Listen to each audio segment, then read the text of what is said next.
The faces in the boardroom turned toward me the way people look at a car accident, with that particular mixture of pity and morbid fascination that signals the end of something. I stood frozen mid. My presentation glowed on the display behind me. 3 years of research, every late night and missed birthday distilled into clean graphs and quiet data. The breakthrough that was supposed to secure our company's future. My breakthrough. I'm sorry to interrupt, Veta. Belle didn't sound sorry. She never did. She strode in wearing a cream suit that probably cost more than my monthly rent, her heels clicking a rhythm against the polished floor like a metronome counting down. Ellis's daughter had a gift for timing. I'd give her that much. I watched her glide to the front of the room while my body went quietly numb, fingers still hovering over my clicker. The 6 investors, who minutes earlier had been nodding along, now straightened in their chairs like flowers turning toward a new sun. Their attention shifted completely. Smooth, effortless, total. My father asked me to share some exciting news, Belle said, still not glancing in my direction. We've developed an alternative approach. One with significantly better market potential. She pulled up her own presentation with a casual gesture that minimized mine, a small motion that somehow managed to mirror exactly what she was doing to my entire career. We don't need your ideas anymore, she sighed to me, her voice low enough that only I could hear as she passed. Then, louder, to the room. Veta's work laid important groundwork, but we're moving in a more innovative direction. I stood there, invisible now, watching her present slides that looked suspiciously familiar. Concepts I'd sketched out during late nights in the lab, written in personal notebooks I'd naively let her borrow. Concepts that apparently belonged to her now. When she finished, the room erupted. Kieran, our lead investor, actually stood up.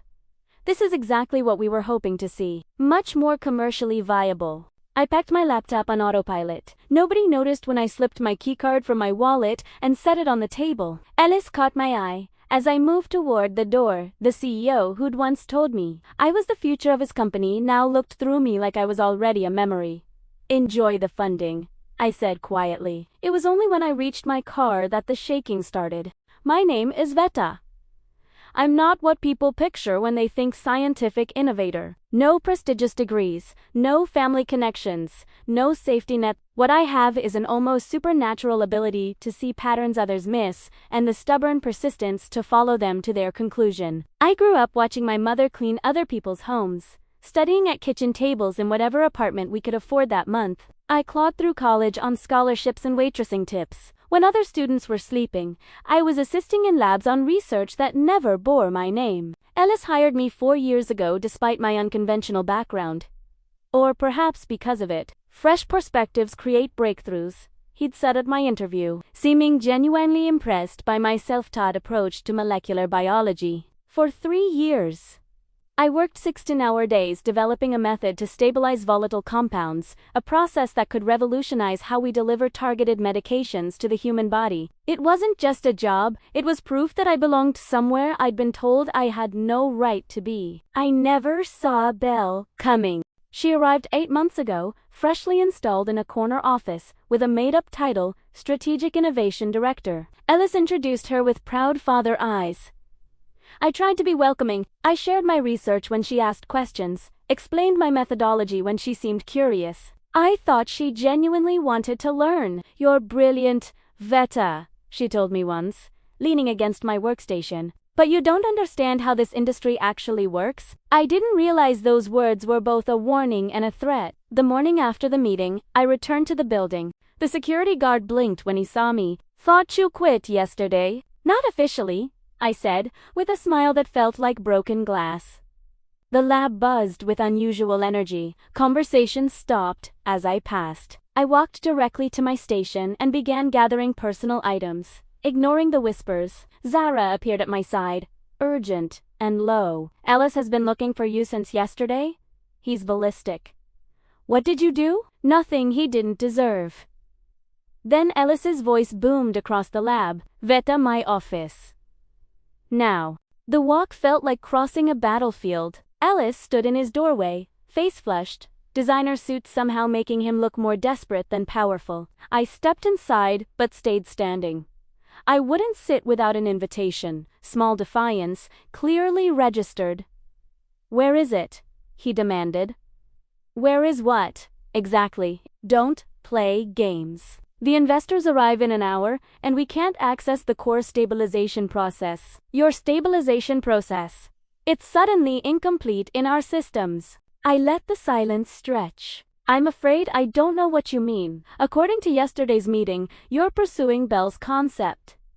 My ideas aren't needed anymore. His face darkened. Her concept relies on your stabilization process, which is suddenly not working. Primaris smiled then, the kind of smile that comes from knowing you're holding all the cards, while your opponent has just realized they've been bluffing with nothing. I didn't remove anything from company systems, Alice. That would be unethical. Possibly illegal. The door opened and Belle swept in, her confidence replaced by barely contained panic. She stopped when she saw me. What is she doing here? Collecting her things, I said pleasantly, since you made it clear my ideas aren't needed anymore. Alice stepped forward. Enough games. Fix this, and we can discuss compensation. A promotion. Whatever you want. I'm afraid I can't help you. I adjusted my bag on my shoulder. As I said, I didn't remove anything. Everything I developed while employed here remains intact in your systems. Then why isn't it working? Belle hissed. I checked my watch deliberately. Perhaps because science requires understanding, not just slides and buzzwords. I moved toward the door. Now, if you'll excuse me, I have a meeting of my own. Alice moved to block me. You're not going anywhere. I looked up at him calmly. Are you physically preventing me from leaving? Because that creates a very different set of problems for you. The implied threat hung between us. After a long moment, Alice stepped aside, jaw tight enough to crack. I walked out without looking back. 20 minutes later, I was sitting across from Kieran in a quiet coffee shop, watching him try to contain his panic behind a veneer of control. What happened in there? He asked. You'll have to be more specific. Yesterday, Bell presents a revolutionary stabilization process. Today, nobody can replicate it. Ellis looks like he's about to stroke out in the lobby. That sounds stressful for them. Kieran leaned in. 6 investors are ready to commit $80 million. But not if this is smoke and mirrors. What do you want, Veta? I set down my coffee. I want you to think carefully about where you put $80 million. Specifically, in yesterday's presentation, who did Bell say developed this process? He frowned, thinking. She presented it as the company's innovation. Her team's work. I nodded slowly. Interesting. Understanding crossed his face like a shadow.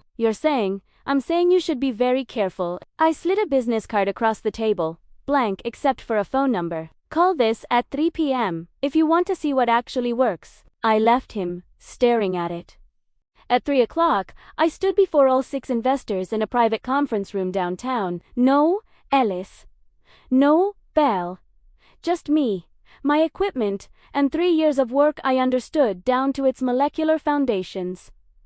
Before I begin, I said, I want to be clear. What you're about to see belongs to me, not Ellis's company. I developed the critical components independently, on my own time with my own resources. I've been preparing for this moment for 3 weeks. Kieran's eyebrow arched. Before yesterday's presentation, I could see which way the wind was blowing. I demonstrated the stabilization process live, walking them through the methodology, letting them verify the results themselves. When I finished, the room was quiet. Then Amara, one of the quieter investors, spoke. Imagine trying to deliver medicine to a specific location in the body. Traditional methods are like throwing darts blindfolded. Some hit the target, most don't, causing side effects, waste, collateral damage. What Veta has built is a guided system. The medication remains stable until it reaches exactly where it's needed, then activates precisely. The first application is cancer treatment, delivering chemotherapy directly to tumors without damaging surrounding tissue. She stopped and looked at me. Did I get that right? Almost word for word, I said. The energy in the room shifted. This wasn't about corporate drama anymore. That evening, Belle showed up at my lab. She looked nothing like the woman who'd swept into the boardroom 48 hours earlier. Hair pulled back carelessly, clothes rumpled, Posture defeat. She sank into the nearest chair without waiting to be invited. My father won't speak to me. The board removed me this morning. Her voice held no tears, just disbelief. Everything's gone. What did you expect would happen when you took research you didn't understand? I didn't steal it, she said automatically. Then stop. I adapted it. Improved the presentation. Science isn't about presentations, Belle. It's about truth. It's about sitting with something until you genuinely understand it. There are no shortcuts. She looked up at me, and for the first time I saw past the polished surface to the insecurity beneath. How did you know? How did you know what would happen? I paid attention. While you were studying my notes, I was studying you. She winced. You planned all of this. I created options for myself, I said, while you and your father eliminated yours. After she left, I sat alone in the quiet lab. The equipment around me, bought with my own savings, some of it secondhand, represented something money couldn't manufacture. The freedom to work on my own terms, to be recognized for what I'd actually built, to never again stand silently while someone else took credit for my life's work. My phone rang. Kiran.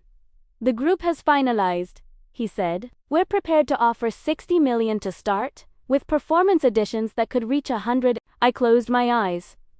There's something else. Ellis is being removed as CEO. The board has lost confidence. They're asking about you as a possible replacement. I laughed, genuinely surprised. Tell them thank you. But I'm building something of my own now. Thought you might say that. The next morning, a courier delivered a package. Inside was my original lab notebook, the one that had disappeared from my desk months ago. A note in Ellis's handwriting accompanied it. You've won.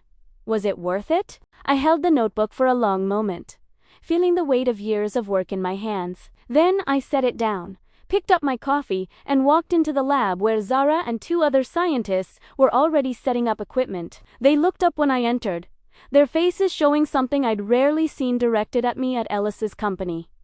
Respect, ready to change the world? I asked. Their answers told me everything.